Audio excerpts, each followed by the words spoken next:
Ano man ang sinimula ng Diyos, tatapusin niya.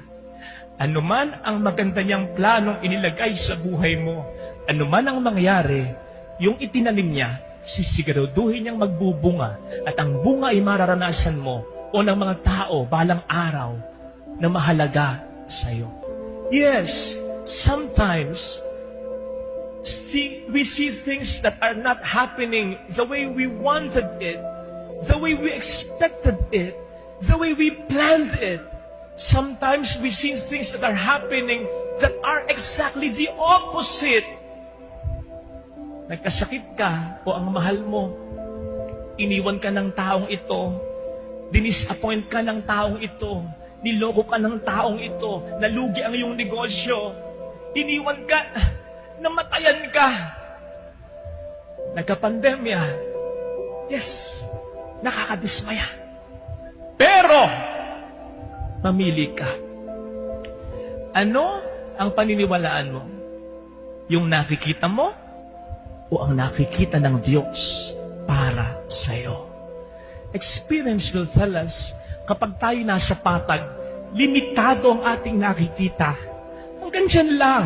Gaano man kalayo ang abot ng iyong paningin, may hangganan.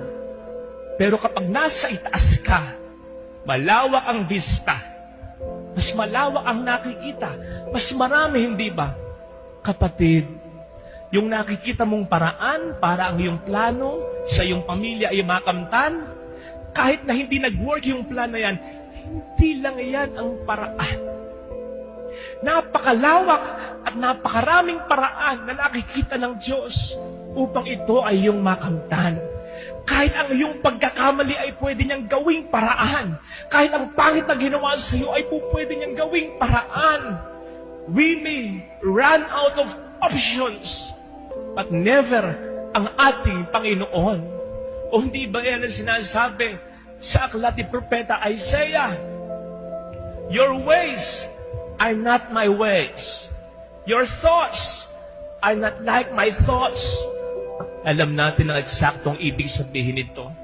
Pero I think isang paraan ito ng Diyos upang sabihin sa atin mula noon hanggang ngayon, you have many ways, your ways have dead ends, but not my ways.